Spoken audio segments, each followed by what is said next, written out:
Shalom, sudah dikasih Tuhan. Jumpa kembali untuk belajar firman Tuhan dan merenungkannya. Dan hari ini kita akan masuk pada pasal yang baru. Kemarin kita sudah menyelesaikan Matius pasal 14 dan kita sudah tiba pada Matius 15 ayat 1. Kita akan baca sampai ayat 6 karena ini adalah rangkaian satu peristiwa, tidak bisa dipisah-pisah.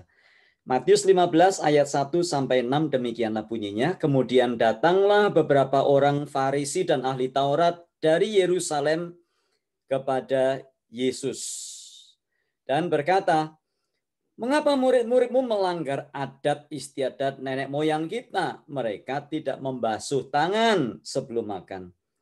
Tetapi jawab Yesus kepada mereka, "Mengapa kamu pun melanggar perintah Allah demi adat istiadat nenek moyangmu?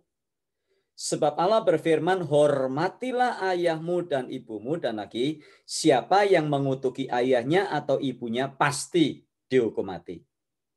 Ayat 5, tetapi kamu berkata, barang siapa berkata kepada bapaknya atau kepada ibunya, apa yang ada padaku yang dapat digunakan untuk pemeliharaanmu, sudah digunakan untuk persembahan kepada Allah. Orang itu tidak wajib lagi menghormati bapaknya atau ibunya. Dengan demikian, firman Allah kamu nyatakan tidak berlaku demi adat istiadatmu sendiri. Beberapa waktu yang lalu bagian ini pernah dibahas oleh seorang hamba Tuhan dan kemudian dihubungkan dengan perpuluhan. Kemudian menimbulkan pro dan kontra karena diajarkan di situ ya kalau papa mamamu sakit, kamu nggak harus memberi perpuluhan, ya uangnya kasih untuk perawatan papa mamamu dulu. Nah, apakah ayat ini berbicara tentang perpuluhan? Bukan perpuluhan. Jadi jangan salah mengerti. Ada baiknya kita membaca dan kita mengerti latar belakangnya sehingga kita tidak salah menafsirkan. Nah, mari kita perhatikan baik-baik. Kita membaca di ayat 1 tadi bahwa orang Farisi dan ahli Taurat datang dari Yerusalem. Memang mereka adalah delegasi resmi. Mereka datang ke daerah Galilea, ke daerah utara, untuk mengamati, mengawasi bagaimana ajaran-ajaran Yesus dan bagaimana praktek-praktek hukum Taurat itu diajarkan oleh Yesus. Karena memang orang Farisi salah satu tugasnya adalah semacam polisi agama yang mengawasi bagaimana orang-orang melakukan kewajiban agamanya. Kemudian mereka menegur Yesus berkata, murid-muridmu melanggar tradisi nenek moyang. Kenapa?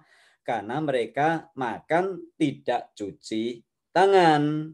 Ya, jadi mereka tidak membasuh tangan. Nah, saya tidak tahu, Alkitab tidak mengatakan mengapa mereka tidak membasuh tangannya. Yang jelas memang membasuh tangan yang dimaksud di sini adalah tradisi turun-temurun yang pernah diajarkan nenek moyang orang-orang Israel pada waktu itu. Jadi sekali lagi tidak ada hubungannya dengan kebersihan atau kesehatan. Jadi membasuh tangan yang dimaksud di sini adalah membasuh tangan dalam rangka memenuhi tradisi.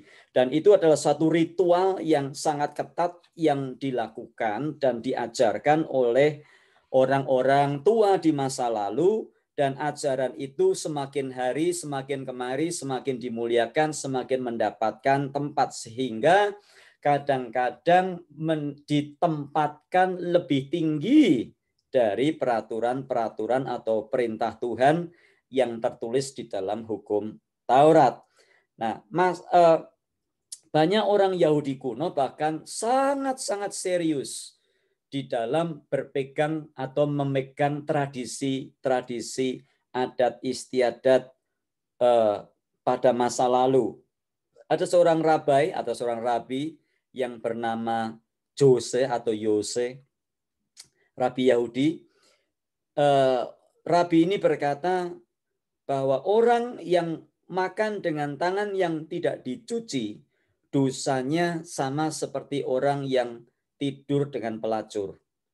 Nah, kita sudah tahu peranan rabi atau rabai bagi orang Israel adalah posisi yang sangat tinggi, sangat dihormati. Dan mereka berkata, nah, sebetulnya mencuci tangan sebelum makan ini kan bukan peraturan Taurat, tidak diajarkan, dan itu adalah satu tradisi.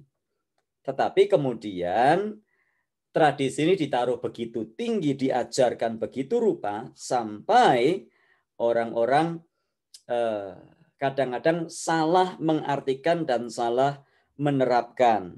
Nah, itu sebabnya di ayat 3 Yesus menegur, Yesus berkata kepada mereka, kamu juga melanggar, bukan tradisi yang kamu langgar. Kamu melanggar perintah Allah demi adat istiadat nenek moyangmu. Tadi mereka menegur Yesus karena murid-muridnya melanggar tradisi. Sekarang Yesus menegur, kamu lebih parah lagi. Kamu bukan sekedar melanggar tradisi, justru kamu memuliakan tradisi dengan cara melanggar firman Tuhan, melanggar Taurat.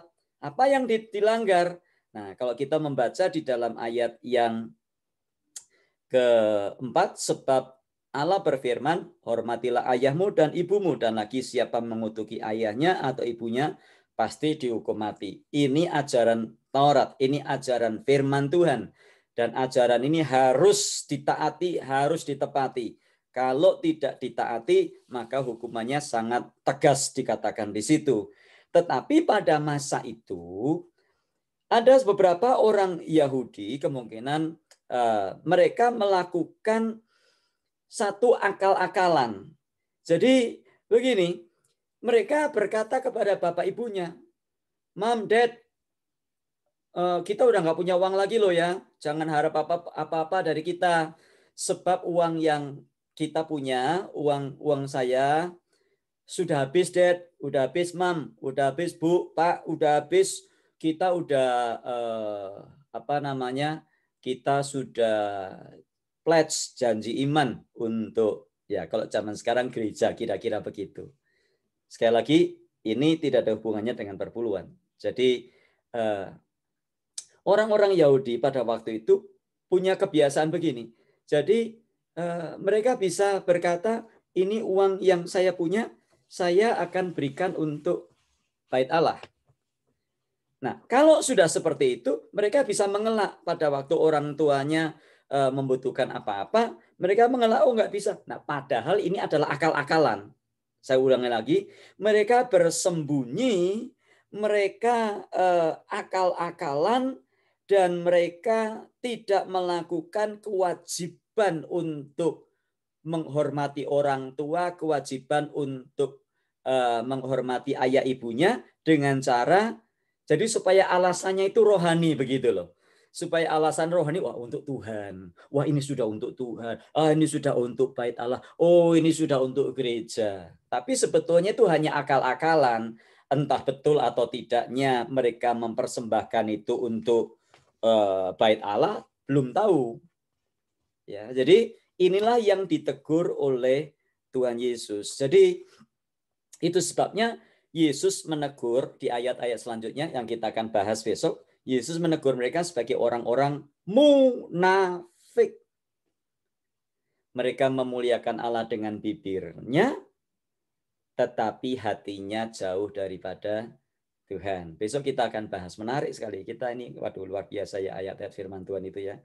Jadi Tuhan tidak pernah melarang adat istiadat tradisi selama itu tidak bertentangan dengan firman-Nya.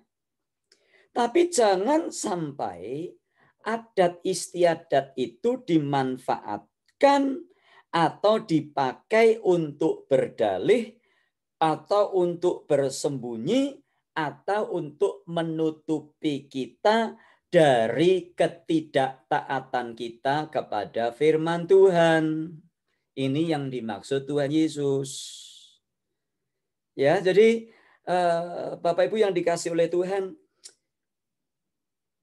ada baiknya kita belajar firman Tuhan dengan lebih dalam supaya kita bisa mengerti apa-apa yang harus kita lakukan dan tidak salah di dalam menilai atau memahami satu ayat firman Tuhan. Perintah Tuhan tetaplah perintah Tuhan dan kita terikat kepadanya.